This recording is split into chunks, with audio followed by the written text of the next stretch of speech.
Hello बच्चों, आप लोगों का स्वागत है रवानी ऑनलाइन क्लासेस में। तो आज आप लोगों के लिए मैं एक नया टॉपिक लेकर आ गया हूं।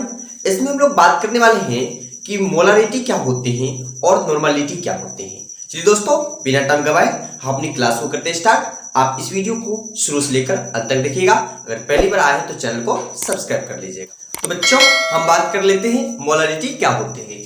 तो सबसे पहले मोलारिटी का हम डिफिनेशन दे चुके हैं। ये मोलारिटी देखिए क्या कहता है, किसी विलयन के 1 लीटर आयतन में उपस्थित विलय की मोलों की संख्या को, बहुत ही बड़ी बात यहाँ पर कहा गया है कि विलय की मोलों की संख्या को हम लोग क्या कहते हैं, मोलरता कहते हैं। अब आपको देखना है कि भाई मोलरता हम जान चुके हैं, अब आपको एग्जाम में जो पूछे जाते हैं वो आपको हम बताते हैं। सबसे पहला आप लोग चीज को समझना है, क्योंकि जब न्यूमेरिकल बनाएगा तो वहां आप मोलारिटी या मोलरता नहीं लिखिएगा, वहां आप शॉर्ट कोट में क्या लिखिएगा। तो मोलारिटी को हम लोग सूचित करते हैं बड़का वाला एम से। अब दोस्तों यहाँ पर समझना है, बहुत ही इंपॉर्टेंट है, ऑब्जेक्टिव पूछता है कि मोलारिटी के एसआई मात्रक क्या होता है। तो याद रखना कि मोलारिटी के एसआई मात्रक होते हैं मोल पर लीटर, या इसी को हम लोग क्या बोलेंगे, mole litre inverse, mole litre inverse. अब देखिए तीसरा बात ये है कि ये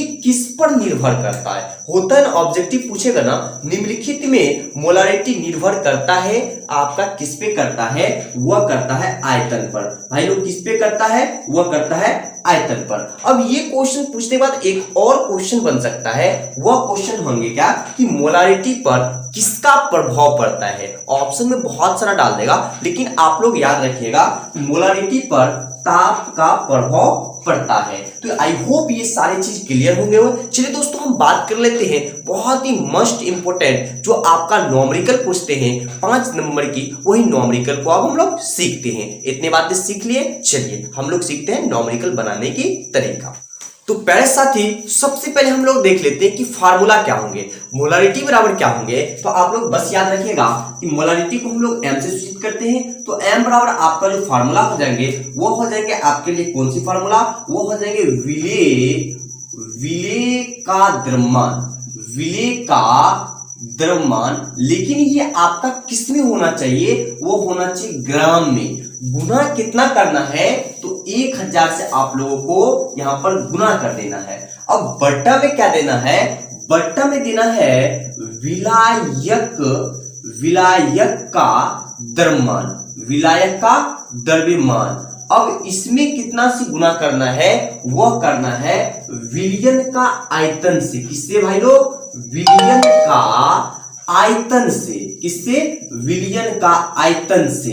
लेकिन आयतन किसमें होना चाहिए, वो होना चाहिए इन मिलीलीटर में। किसमें, इन मिलीलीटर में। तो आपका फार्मूला क्या बना कि मोलारिटी बराबर विलेय का द्रव्यमान, वह होना चाहिए ग्राम में, गुना 1000 बट्टा विलायक का द्रव्यमान गुना विलयन का आयतन, वह होना चाहिए मिलीलीटर में। अगर ये मिलीलीटर या ग्राम में ना हो, इसे हम लोग कन्वर्ट कर लेंगे क्वेश्चन के नियमानुसार। चलिए दोस्तों, हम एक क्वेश्चन देख लेते हैं कि इस पे कितने तरीके के क्वेश्चन पूछते हैं, और सभी टाइप के क्वेश्चन को एक एक करके क्लियर करेंगे। तो प्यारे साथी, पहला क्वेश्चन आपके बोर्ड पर नजर दीजिए।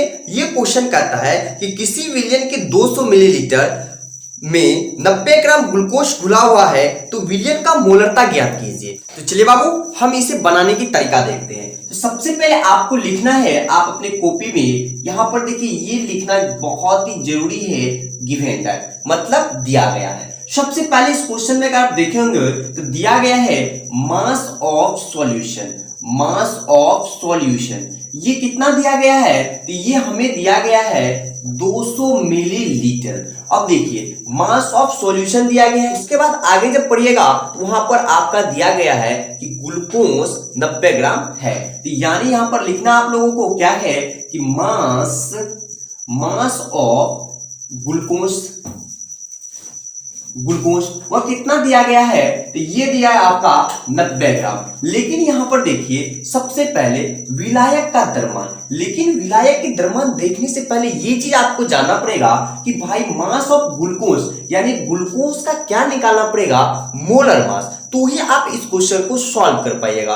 सबसे पहले मोलर मास ज्ञात करने के लिए किसी भी सॉल्यूट यानी जिसकी मोलर मास ज्ञात करे उसकी फार्मूला पता होना चाहिए। यहाँ पर देखिए हम लोग क्या करते हैं, मास ऑफ ग्लूकोज हम लोग देख लेते हैं। तो यहाँ पर मास ऑफ ग्लूकोज देख लेते हैं। सबसे पहले आपको पता है कि ग्लूकोज का फार्मूला क्या होता है, C6H12O6 होता है। तो सबसे पहले हम लोग मोलर मास ज्ञात करने के लिए सिंपल सी मेथड है कि कार्बन की क्या करें, परमाणु द्रव्यमान संख्या से जितना कार्बन हो या जितना कोई एटम्स हो उसे मल्टीप्लाई कर दीजिए। अब देखिए जब यहाँ पर देखिए कार्बन कितना है 6 है, तो हमने 6 लिख दिया। अब इसे क्या करना है, मल्टीप्लाई करना है कार्बन की परमाणु द्रव्यमान से। कार्बन की परमाणु द्रव्यमान 12 और जब मल्टीप्लाई कीजिएगा तो बीच में इकट्ठा की जगह प्लस के चिन्ह देना है। फिर हाइड्रोजन कितना है यहाँ पर 12, लेकिन हाइड्रोजन का जो परमाणु द्रव्यमान होते हैं 1, फिर दे देना प्लस। अब देखिए यहाँ पर ऑक्सीजन कितना है 6, लेकिन ऑक्सीजन का परमाणु द्रव्यमान कितना होते हैं तो आपको पता है 16। अब जब इसको आप लोग पूरे के पूरे क्लियर करके गुना करके और फिर योग कीजिएगा तो आपके सामने कितना आ जाएगा 180 U। अब देखिए यहाँ पर U से क्या किया जाता है, इसे डिनोट किया जाता है, या इसे आप AMU यू भी लिख सकते हैं। अब देखिए जब यहाँ पर आपको मोलर मास पता चल गया तो आप इस क्वेश्चन को आसानी से सॉल्व करते हैं। तो आप एक नया फार्मूला भी क्रिएट कर सकते हैं, लेकिन आप इसे उससे बेहतर होगा कि इसी फार्मूला पे आप लोग बना दें। तो देखिए सबसे पहले इस फार्मूला में क्या दिया, विलेय का द्रव्यमान ग्राम में होना चाहिए। मतलब जो विलेय है ना उसका क्या होना चाहिए, ग्राम होना चाहिए। यहाँ पर देखिए विलेय क्या है, यहाँ पर ग्लूकोज है, तो इसका कितना हो गया भाई, इसका हो गया 90। तब 90 हो गया, ये ग्राम में हो गया। अब देखिए कितना से गुना करना है, 1000 से इसे गुना कर देना है। अब बट्टे में क्या हो गया, देखिए यहाँ पर विलायक का द्रव्यमान यानी जो विलायक है उसका द्रव्यमान, तो विलायक की द्रव्यमान हमको कितना निकला 180। मतलब 180 गुना कितना से करना है, विलियन का आयतन से, वह भी आपका इन मिलीलीटर। देखिए यहाँ पर मिलीलीटर में है ना 200 मिलीलीटर, इसको आप लोग गुना कर दीजिए कितना से 200 मिलीलीटर से। अब देखिए जैसे आप लोग 2 0 कट कर दीजिए, यहां से 1 0, यहां से 1 0 कट कर दीजिए, यहां पर 9 दूना 18 ये हो जाएगा। फिर आप इसे क्या कर दीजिए 5 दूनी 10 कर दीजिए, तो आपका कितना आया है, तो ये आपका देगा फाइनल कितना 5/2।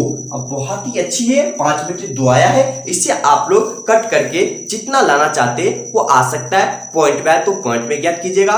तो दोस्तों आपने एक नॉमिकल बनाना सीख गया है। आई होप ये चीज आपको क्लियर होंगे। इस तरीके का हम बहुत सारे नॉमिकल देंगे, आप बना के मुझे दिखाइएगा, मुझे आशा और विश्वास है। चलिए अगले टाइप के इसका जो नॉमिकल पूछे जाते हैं वो हम लोग कर लेते हैं।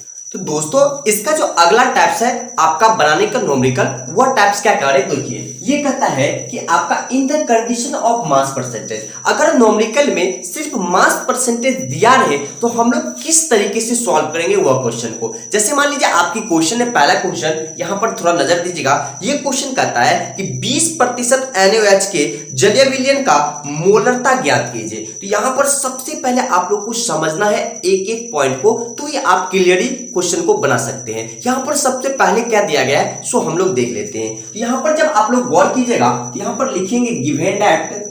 तो गिवन दैट हमको दिया गया है, सबसे पहले क्या दिया गया है देखिए, हमको दिया है मास परसेंटेज। कितना दिया है, तो मास परसेंटेज बराबर हमको दिया है कि ये 20% है। मास दिया कितना परसेंटेज है, तो क्वेश्चन में सिर्फ मास परसेंटेज दिया गया है, तो हम किस तरीके से मोलारिटी ज्ञात करेंगे वो चलिए देख लेते हैं। तो यहाँ पर देखिए मास परसेंट 20%, लेकिन यहाँ पर मोलर मास चाहिए किसका, तो 20% किसका कर रहा है, तो NaOH का, यानी सोडियम हाइड्रोक्साइड। तो यहाँ पर देख लेते हैं। सबसे पहले देखिए यहाँ पर हमको निकालना पड़ेगा मोलर मास ऑफ NaOH। यहां पर देखिए जब मोलर मास हम निकालते हैं NaOH के, तो सबसे पहले जब इसका निकालिएगा उसी मेजर से पहला नॉमिकल की तरह, तो ये निकल कर आएगा 40 U या AMU। तो आई होप वहां पर हम सिखा दिए थे आपको मोलर मास ज्ञात करने के लिए। चलिए अब जब हम बात करते हैं इस फार्मूला पर, इसे हम लोग सेटिंग कर देते हैं। यहाँ पर देखिए सबसे पहले हमको दिया गया है क्या,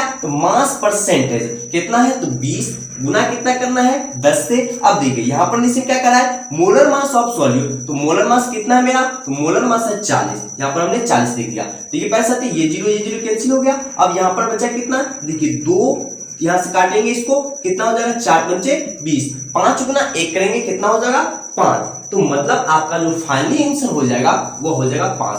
आई होप दोस्तों मैंने आपको 2 मेथड से न्यूमेरिकल बनाना सिखा दिया मोलरिटी पर। तो आज हम लोग चाहते हैं कि अगले वीडियो में हम लोग नॉर्मलिटी की बात करें। बट आप अभी तक मेरे चैनल को सब्सक्राइब नहीं किए, प्लीज सब्सक्राइब कर दीजिए, बेल आइकन को प्रेस कर लीजिए ताकि नए वीडियो का नोटिफिकेशन आपको मिलते रहे। और एक लाइक कर दीजिए और दोस्तों में जितना हो सके शेयर कर दीजिए। और मेरे वीडियो कैसा लगा आप मुझे एक कॉमेंट कर दीजिए। मिलते हैं अगले वीडियो में। आज की वीडियो यहीं तक। जय हिंद, जय भारत, वंदे मातरम।